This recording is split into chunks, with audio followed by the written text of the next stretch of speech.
Environmental officers are primarily responsible for preventing environmental harm, a statement by the President. Mahindananda Alutgamage summoned before Presivac. Opposition calls to restore trust in the central bank. Arjuna Mahendran Mahatmek Neve Imahat Hore අත්අඩංගුවට නීති හමුවට පමුණුවන්න. Written in blood, local government representatives pledged to protect the SLFP. Hello, good evening and welcome. This is Primetime News on TV1 and Shakti TV. Good evening, Bernadine. Good evening, Nadeem, and a very good evening to you. Now, let's take a look at your top story tonight.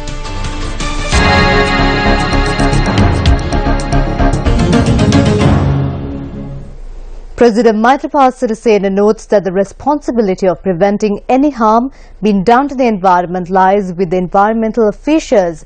He made these remarks addressing the 17th annual conference of the Regional Environmental Officers Association of Central Environmental Authority. The President noted that for the first time as the Minister of Environment, he utilized the armed forces to protect the environment. පරිසරය ආරක්ෂා කිරීමේ කාර්යයේදී I believe you're all aware that in the matter of conserving the environment, everyone, including various racketeering businessmen, people and organizations who focus only on earning profits and have no love for humanity or society, and politicians who neglect their duty in order to earn minor profits, are accountable for the environmental destruction that has taken place. මේ පරිසර විනාශයන්ට වගකී යුතු බව මම හිතන්නේ ඔබ සෑම කෙනෙක්ම දන්නවා.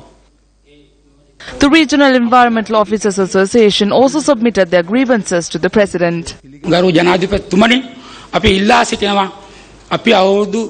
Your Excellency the President, we request that you submit a special cabinet paper and intervene to resolve the issue that we have been unable to resolve for 10 years with these officials and the chairman.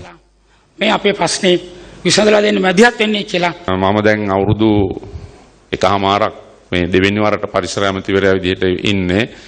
I have been here for 2.5 years. This is my second stint as the Environment Minister. Have you made a request to meet me to discuss these issues? As far as I know, I am here 3 to 4 times a month. Do you remember that the last time I was here, I asked you if an appointment had been made to meet with me? I said I had given a date for the annual convention, and I asked if you had received the date. You were involved in this too, but as far as I can remember, no one was there. තමුන්නාන්සලා නෙමෙයි යහුවේ. ඒකට මට මතක හැටියට මෙතන කවුරුත් හිටියේ නැහැ. කොළොන්නාව මීතර මුල්ල We are hoping to submit the project proposal for a sustainable solution to resolve the problem with the landfill in Mithormulla, Kolonava, which has been devised with the support of a foreign corporation, to His Excellency the President today. අපි බලාපොරොත්තු වෙනවා. News from Geneva late last night. Prince Zaid Rad Al Hussein, the UN High Commissioner for Human Rights, says the full promise of governance reform, transitional justice and economic revival in Sri Lanka has yet to be delivered and risks stalling or dissipating. The following observations were made in the advanced version of the Human Rights Chief's oral report, which is to be presented to the UN Human Rights Council in Geneva tomorrow. Prince Zaid Al Hussein states that negotiating party politics and power sharing within the coalition has proved complex, and that this is manifest in an extensive cabinet with overlapping ministerial mandates and mixed messages on issues like accountability. Al Hussein also calls for a more comprehensive Bill of Rights, strong institutional checks and balances, enhanced constitutional review, improved guarantees for the independence of the judiciary, effective individual complaints mechanisms, and greater direct enforceability of international human rights treaties. However, it states that the High Commissioner remains convinced that international participation in the accountability mechanisms would be a necessary guarantee for the independence and impartiality of the process in the eyes of victims, as Sri Lanka's judicial institutions currently lack the credibility needed to gain their trust. He hails important symbolic steps towards promoting reconciliation, including the delisting of a number of proscribed Tamil diaspora organizations and individuals, and the decision to sing the national anthem in both Sinhala and Tamil on Independence Day. Overall, he concludes, quote, "The Human Rights Council should be encouraged thus far by the steps the government of Sri Lanka has taken to implement some of the key commitments made in Resolution 30/1, unquote. Foreign Minister Mangala Samaravira, Minister of Justice Vijayadasa Rajapaksa and Mano Thithavela, the Secretary General of the Secretariat for Coordinating Reconciliation Mechanisms, are in Geneva to attend the UN Human Rights Council sessions. Several political party representatives have called on the government to make use of the opportunity to rectify the situation that has arisen with regard to the central bank. Ajit Niwad Kabral's appointment as the governor of the central bank marks the first time in Sri Lankan history that a politician was appointed to this position. Activity at the central bank was one of the reasons the people toppled the government on the 8th of January. Ranil Wickremesinghe's best friend Arujana Mahendran was then seated in that chair. He has caused an increased interest payment of 66.4 billion rupees in 2015 as a result of his actions. One of the main reasons was the change in the bidding system. He changed the bidding system for no other reason than to enable his son-in-law to reap more profits. If this concerns an auction of a land belonging to Arujana Mahendran and his son-in-law, then we have no issue with it. Thereby, the president must not reappoint Arujana Mahendran as the governor of the central bank. An investigation must be conducted. He must be punished and the money must be restored to the state. If Arujana Mahendran is the gentleman, then he should have resigned the day the president made a statement about him. Arujana Mahendran is no gentleman. He is a rogue. At the same time, Ranil Wickremesinghe is standing up to protect and defend him. Ranil Wickremesinghe has already appointed him to a committee that has been tasked with studying the impact of Britain's exit from the European Union. යම් අධ්‍යයනය කිරීම සඳහා කමිටුවකට ඔහු පත් කරනවා නම් ඒ පත් කරන්නේ රනිල් වික්‍රමසිංහ. සත්‍ය තත්ත්වය අනාවරණය කළොත් If the true situation is revealed, then the incumbent governor Arujana Mahendran will certainly have been found to have committed a financial offence and he should be arrested and brought before the law. The grand financial theft that the government undertook using a person like Arujana Mahendran cannot be resolved by simply removing him from office. The evidence must be properly investigated. They must be arrested. The loss should be recovered and they must be punished. අත්අඩංගුවටගෙන ඊට පිළිබඳ අලාභ රටට අය කර ගැනීම සහ දඩුවම් කිරීම දක්වා එක යන්න ඕන. නරාවලකට ඇදන් යන තත්ත්වයේ වලක්. Given that there's a situation that the country could be dragged into a crevice or a foreign exchange hellhole, we hope that they will appoint a Sri Lankan citizen with expert knowledge on the economy and who can restore trust in the Central Bank of Sri Lanka to the position of governor. We wish to inform the government that the situation will worsen if they appoint any of the deputy governors who were involved in the large-scale theft that occurred in broad daylight on the 27th of February 2015. දරුණු අතට පත් වෙන්න ඉඩ තියෙනවායි කියන ටික අපි රජයට දැනුම් දෙනවා. Meanwhile, the election monitoring organisation CAFE has called on the Commission to investigate allegations of bribery or corruption, or SEABOC, to make public the report on the investigation into controversial bond issuances by the central bank. The request was made in a letter penned by Kirti Tennakoon, the Executive Director of the Campaign for a Free and Fair Election, or CAFE. The letter notes that while the Commission conducted an investigation into the controversial bond issuance in 2015, no further legal action was taken. CAFE has called on the Commission to submit the report on the investigation to the President and the Prime Minister, since the term of the incumbent Central Bank Governor Arujana Mahendran will expire on the 30th of June.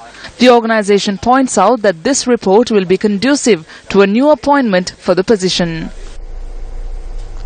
Residents of the Blue Mandal who are on the verge of losing their homes filed a complaint with the Human Rights Commission today. An attempt to remove 11 homes located in close proximity to the Blue Mandal railway line was disrupted when area residents staged a protest yesterday. Minister of National Coexistence, Dialogue and Official Languages Mano Ganeshan promised the area residents that plots of land will be provided to them before their homes are destroyed. It is in this backdrop that the area residents submitted a petition to the Human Rights Commission. They attempted to pull out these residents by force. We intervened and it is then that the chairman of the Colombo District Coordinating Committee, Mano Ganeshan, issued a promise. However, we still have doubts about when they would come to clear these homes. That is why we came before the Human Rights Commission. Our petition was accepted. Meanwhile, leader of the Janasatha Peramuna, Venerable Battaramulle Silarathan Thera, arrived in the area today to look into the plight of the area residents. You obtain the people's vote to solve their problems. We stand for development. Even we support the development process. However, you cannot develop by berating or beating the poor using the triforces. UPF MP Mahindananda Alutgamage was summoned before the Presidential Commission of Inquiry to investigate serious acts of fraud or pressifac. The parliamentarian was summoned in order to record a statement with regard to a construction on a plot of land owned by the Department of Railways in Navalapitiya. I provided them with all the required information. This commission is known as the Commission to Investigate Large-Scale Fraud and Corruption. However, they summoned me today to inquire into a plot of land which I acquired legally. I have filed a case in this regard in the High Court.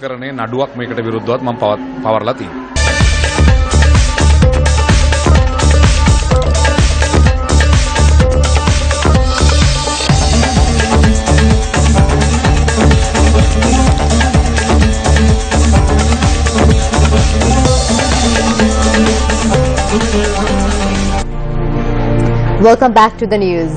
The Think Again National Public Service Initiative, which prompts the citizenry to rethink their decisions at the ballot box, worked off in the Colombo, Nuwara and Batticaloa districts today. Our team in Nuwara commenced the campaign in the district after receiving the blessings of the chief incumbent of the International Buddhist Centre in Nuwara, Venerable Kiri Oruwe Dhirananda Thera. Once they receive the vote and enter either the Parliament, Provincial Council or Pradesh Sabha, they fulfill their own agendas. We rarely see them. The team visited several areas in the district including the Nuwara town, Sita Elia and Hawa Elia. Residents of Sita Elia lamented to Newsfirst that they have been informed to evict lands on which they have dwelled on for numerous years.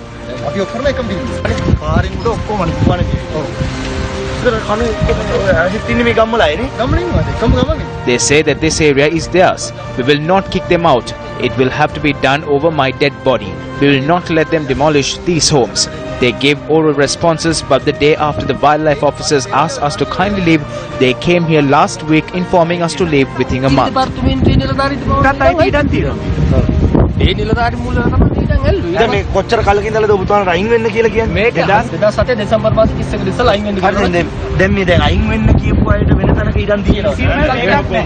The team also visited Patipola, Hagala, Kovilpatana, Mipilimana and several surrounding villages. Vegetable farmers in this area say that they are yet to receive the fertilizer subsidy.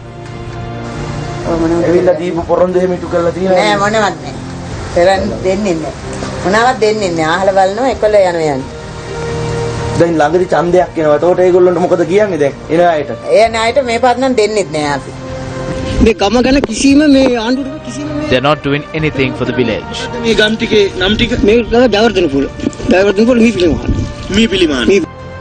Nuwara is a tourist hotspot that is immensely popular with both locals and tourists due to the temperate climate and scenic beauty.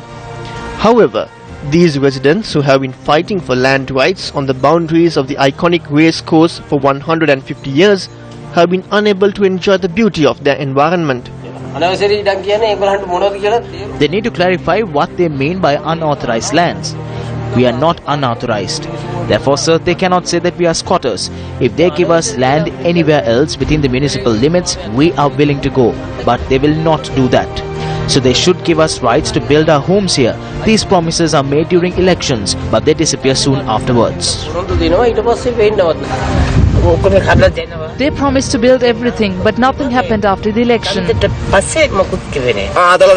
No one is building this for us. This has been dragged on for numerous years. They will build it once it collapses and everyone here is dead. Every government has done the same thing.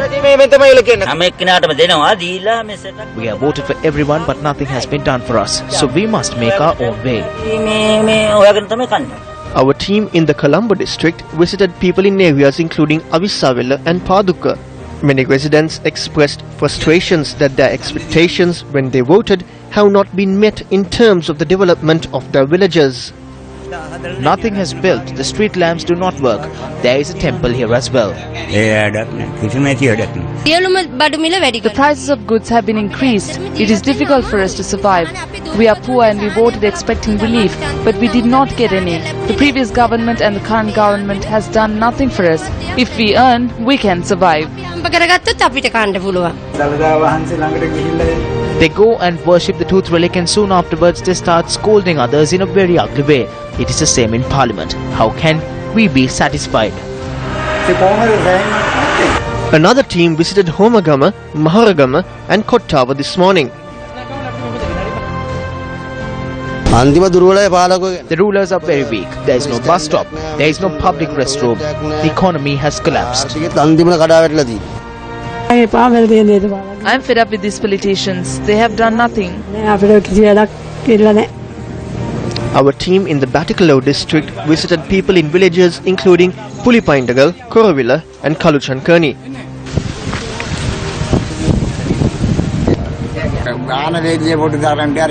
During the elections, they come here and make promises. We are living in this village. The houses are simply there. We cannot engage in cultivations. We have many issues. During the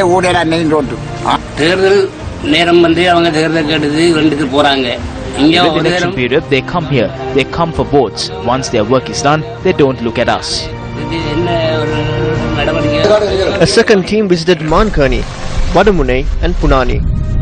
The Think Again campaign, which has promoted a renaissance in leadership and civic responsibility, will be underway tomorrow as well.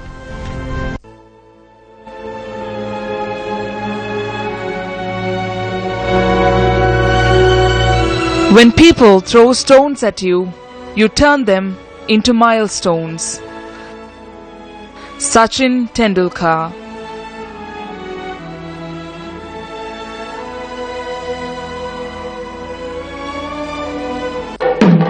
Be prepared for the News First Think Again rally. Welcome back. On to some news from the courts. Colombo Additional Magistrate Aruni Artigala advised MP Pavitra Wanyarachi today on how one should behave with lawyers while in court.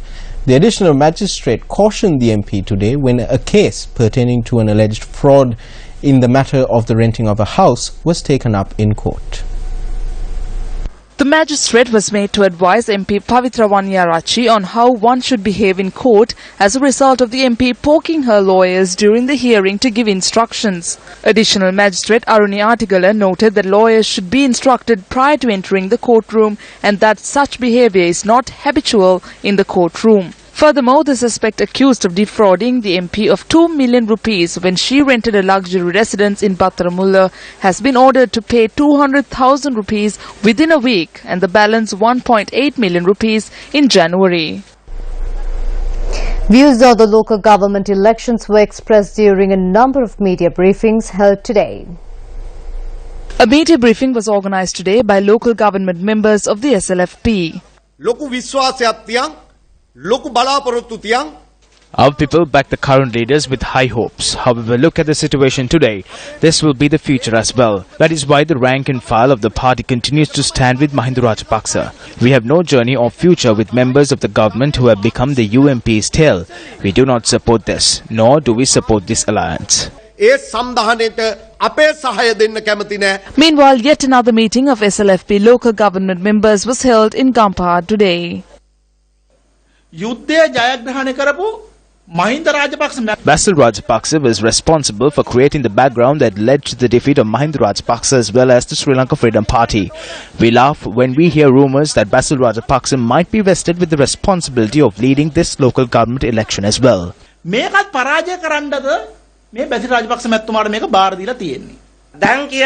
Sri Lanka Nidas Paksa Dinawanda. They say that the SLFP needs the support of a certain faction to win. This is the same faction that brought about the SLFP defeat. We need not fear this faction. As councillors, we will campaign at the grassroots level and face this election successfully.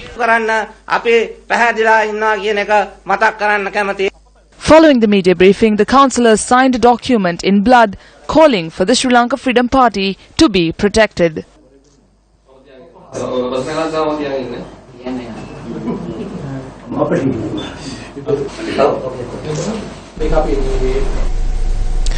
Municipal councils, urban councils and Pradeshia Sabhas provide essential public services. So why are local government polls being delayed continuously, and when can we expect the next election? The Minister of Provincial Councils and Local Government, Faisal Mustafa, made clarifications on the matter on the Newsline program this morning. The General Secretary of the SLFP and Dilan Perra has been very critical about me, saying that I'm not holding elections, because the UPFA and the SLFP believes there is a very conducive environment to hold elections now for the SLFP. But I, for us, have a greater responsibility to the people. I've been elected as a Minister of Local Government and Provincial Council. So my function is to do justice to all parties and to all communities, and I can't look at this by way of looking at it in the point of a political party. I am not postponing these elections indefinitely. I'll have it in due course after the delimitation process is concluded and the appellate process is tabled to me, which there is consensus about by all parties and all communities with regard to the report which would come about after the appellate process. All right. So, seeing that you're in the driving seat and you're privy to all sorts of informations, when can we expect election? Hopefully, the first quarter of next year. Right. He's really stretching it a bit, isn't it? No, I'm doing justice by the masses. Up next is Action TV.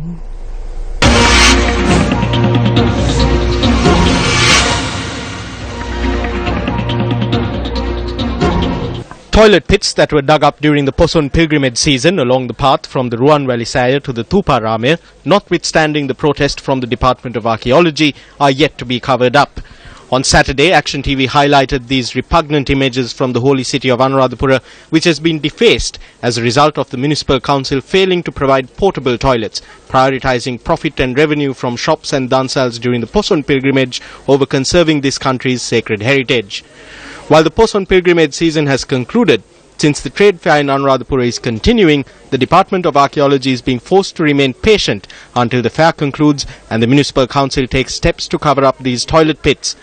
While the Department of Archaeology attempts to save face over the digging of toilet pits in the holy city, 3 years have now lapsed since visitors to the holy city were deprived of the opportunity to visit the archaeological museum. Several sections of the museum were closed down in 2013, claiming that they were in a dilapidated state. By the end of 2013, the entire complex was shut down, so the museum could be renovated with aid and assistance from America. The army provided labor for the renovation project. The fact that the army was able to complete construction by the end of 2013 is to be commended. However, as a result of the Department of Archaeology suffering a 3-year-long shortage of staff to place artifacts in the chambers of the museum, the building is simply an empty shell and visitors to the holy city have lost an opportunity to learn of Sri Lanka's ancient heritage. Foreign tourists visiting Anuradhapura purchase tickets at a cost of thousands of rupees to enter the holy city, believing that it grants them access to the museum as well. On one hand, the continued closure of the museum is a deception of tourists who spend money hoping to take in some of Sri Lanka's ancient culture. Doesn't the fact that this museum, which formerly told the tale of a grand ancient civilization, has now become a symbol of the inefficiency of the Department of Archaeology, represent a grave loss of face for the country? Director General of Archaeology, over to you.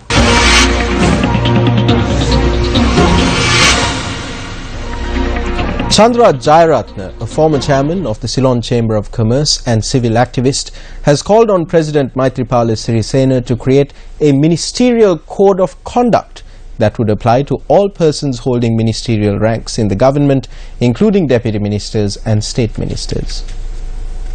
In a letter addressed to the President, Chandra Jayaratne requests all persons holding ministerial office to make annual declarations regarding interests and related party interests, as well as a declaration that they ministers are quote-unquote fit and proper persons who have discharged their duties in compliance with the ministerial code of conduct. Chandra Jayaratne adds that these declarations could be tabled in Parliament and transparently published in the Cabinet Office website. Jayaratne calls on the President to require the civil society representatives of the Constitutional Council to collectively engage in the capacity as advisors to the Cabinet of upholding the ministerial by the Cabinet collectively.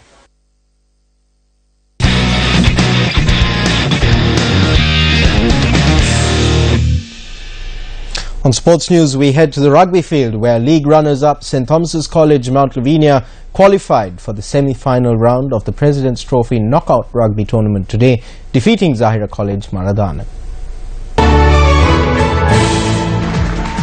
The quarter-final encounter between the Thomians and the lads from Zaira got underway at the Royal College Sports Complex rugby ground this evening.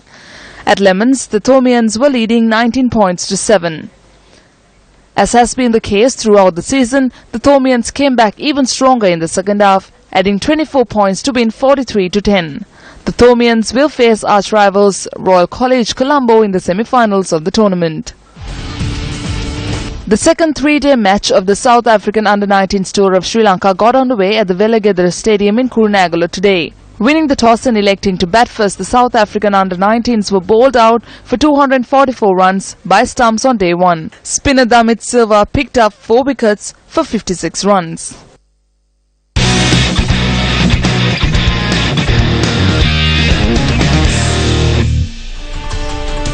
Also on sports news, England's soccer coach Roy Hodgson's 4-year reign came to an abrupt end after their shock 2-1 defeat by tiny Iceland at the Euro 2016 round of 16 stage yesterday. With that, we wrap up Primetime News. I'm Bernadine Jai Singha. And I'm Nadim Majid. Just a reminder that you can stay up to date with all of the news we're following here at Newsfirst by visiting our website Newsfirst.lk and by following us on Twitter. Good night and good luck.